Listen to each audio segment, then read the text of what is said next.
नाही, एखाद्या त्या ठिकाणी प्रवाह व्हावा. एकच 2-3 गावाच्या माझी लेखी मागणी होती आणि मी पाठपुरावा केला. कमीत कमी 400 कॉल केला, 40 ऑफिसला गेला असेल, माझी कधीही भेट झाली नाही. भेट घेण्याचा मी आवर्जून प्रयत्न केला, कधी भेटही झाली नाही. माझं ते कामही मार्गी लागलं नाही. काम सामान्यच होतं, एका वर्षीला 3 गावाचं काम होतं, अनेक वेळा फॉलो घेतला, पण कधी ते काम झालं नाही. मी त्याच वेळेस ठरवलं की या माणसाच्या नादी लागण्यात काही अर्थ नाही.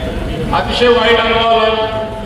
मला एकच सांगायचंय की दादा काम करणारा माणूस आहे. त्याच्याही पेक्षा दादाच्या इथं पाठीमागे आशाताई आहे, अतुलदादा आहे, शरददादा सोनवणे असते.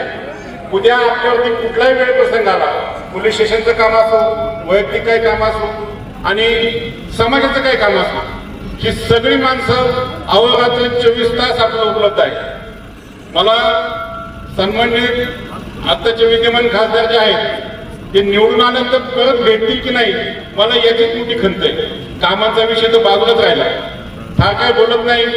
मला एकच कळते, आपला भाग हा ग्रामीण भाग आहे. आपल्याकडे नेहमी कुठल्या ना कुठल्या समस्या, काही ना काही कामं ही सतत राहणार आणि ह्या कामाच्या माध्यमातून ही सगळी जी काम करणारी माणसं आहेत, त्या माणसांच्या मागं आपण सगळ्यांनी उभे राहावं, हे एक अतिशय कार्यकर्ता म्हणून तळमळीने सांगतो. याच्यामध्ये असं काही हेतू वगैरे काही सांगत. मला एकच म्हणायचंय का सर्वांना, आपल्या उदापूर करण्यात सर्वांना माझी विनंती आहे की जिथं काम होतील, कामाच्या पाठीमागं आपण राहिलं पाहिजे, काम करण्याच्या पाठीमागं आपण राहिलं पाहिजे, एवढीच एक विनंती करतो. आणि